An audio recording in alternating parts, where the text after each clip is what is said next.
Alamusa ye juin kalo tile 19 Mali kunnafoni bɔlɔlɔ sira lajɛbaw an ka foli bɛ aw ye a y'aw bisimila Mali kunnafoni ka dɔn kibaruya olu kɛnɛ kan.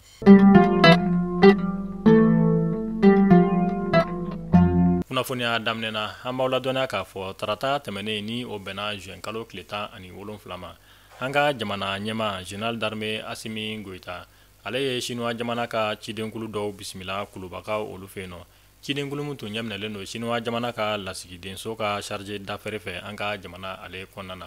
U ka ni lajɛ in kun tɛ dɔwɛrɛ ye o de ye sigikafɔba mun ni o kɛra Chinois jamana ale kɔnɔna na san 2025 Mali ale ni Chinois jamana yi tɛgɛ bila bɛnkan mun na walasa olu bɛ se ka waleya. Cidenkulu ninnu nakunba ye walasa u bɛ se ka kuma an ka jamana ɲɛma fɛ Général d'armée Assimi Goïta walasa fɛn mun ye tɛgɛdiɲɔgɔnma mun bɛ Mali ale ni Chinois jamana cɛ olu bɛ se ka sinsin cogoya mun na. Kɛrɛnkɛrɛnnenya tɛgɛdiɲɔgɔn mun bɛ tali kɛ fɛn mun ye lakanako binakun ka taa se an ka sira dilan ani kɛnɛya ko kunkanko ma walasa olu bɛ se ka lawaleya Mali ale ni Chinois jamana cɛ cogoya mun na. Halisa an bɛ to an ka jamana ɲɛma Général d'armée Assimi Goïta ale ka kunnafoniya olu kɔnɔna na. A yirala k'a fɔ juin kalo tile 21 nata ka taa bila juin kalo tile 26 la an ka jamana ɲɛma ale makɔnɔnen don Rusika olu fɛ yen nɔ walasa ani Rusi jamana ɲɛmɔgɔ ni o ye Vladimir Poutine ye u bɛ se ka sigi ni ka kuma kɛ fɛn mun ye bolodiɲɔgɔnma mun bɛ Mali ale ni Rusi jamana cɛ walasa olu tɔw bɛ se ka sinsin ni ka baara caman olu sigi sen ka don n'a nataw olu kɔnɔna na.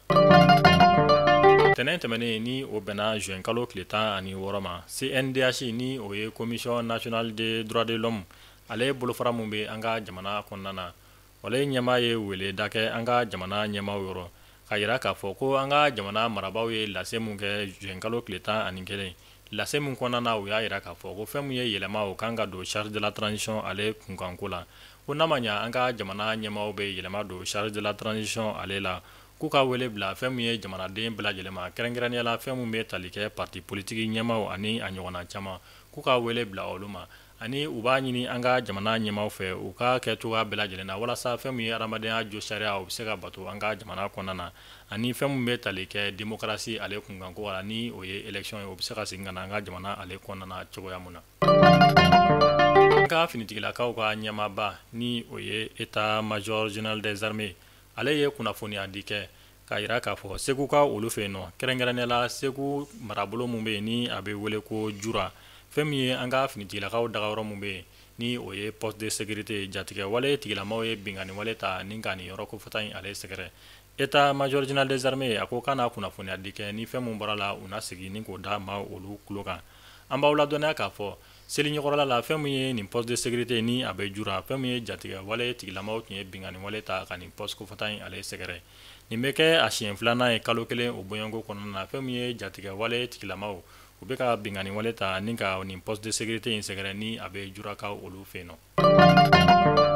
Tungarankew a y'a fɔ ko tare k'a sababuya kɛ Jawando service ale nalen don ni projet kura ye projet min n'a bɛ wele ko du ka di ye projet ye min ni a bɛna kɛ tikɛnakaw olu fɛ yen nɔ banki bɛna a financement ni ka o kɛ i bɛ 20% dɔrɔn de sara awɔ 20% banki yɛrɛ b'a tɔ bɛɛ lajɛlen sara ka so jɔ k'a ban pewu k'a tile d'i ma i ka yɛlɛma i ka so kɔnɔ so ninnu bɛna kɛ 2 chambre salon de ni o ye F3 ye k'a da kulo kan fɛnɛ k'a fɔ ko tɔgɔsɛbɛn olu daminɛna ka ban a bɛna taa kuncɛ juin kalo tile 30 san 2025 a y'aw jija dɛ fɛn min ye Jawando service ka nin projet kura ye ni o ye du ka di n'a bɛna kɛ tikɛnakaw fɛ a kana fɔ aw kɔ cogo si la o t'a bannen dɛ Jawando service a bɛ so jɔ ka tila tuguni terrain t'i bolo a bɛ terrain feere i ma Jawando service nana tungarankew u lafiyali kama k'a da kulo kan ka fɔ ko Jawando service a ka nin projet kura in a dabɔlen don tungarankew olu kama n'aw mɔgɔ bɛ kunnafoniya wɛrɛ la sa a ye nɛgɛjuru sira banba 00223 79 09 48 48 walima 00223 79 09 46 46 Jawando service ka hakilina tɛ foyi ye denbaya kelen so kelen.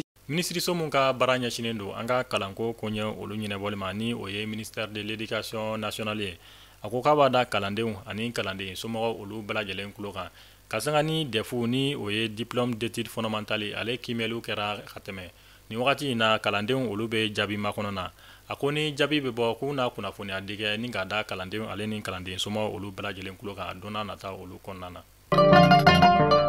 An bɛ taa kɔkan kibaru la an bɛ taa Faransi ka olu fɛ yen nɔ Faransi jamana ɲɛmɔgɔ kɔrɔ mun bɛ yen ni a bɛ wele ko François Hollande ale kumana fɛn mun ye Iran ale ni Israël ka kɛlɛ olu koɲɛ olu kan a y'a yira k'a kuma olu kɔnɔna na ko fɛn min ye nin kɛlɛ in sababu tɛ foyi ye Amerikanw ka jamana ɲɛmaa Donald Trump ale de kɛra sababu ye fɛn min ye ka Iran ale ni Israel bila ɲɔgɔn na wa ale de bɛ ka kɛlɛ in yɛrɛ tɔ sinsin kosɛbɛ ni jamana fila olu ni ɲɔgɔn cɛ. Mali kunnafoni bɔlɔlɔ sira lajɛbaw nin de bɛ dansigi kɛ an ka bi kunnafoniyaw la. An b'a fɔ aw k'an bɛn donna nataw la kunnafoniya kura olu kɛnɛ kan. Ala k'an ka jamana basigi.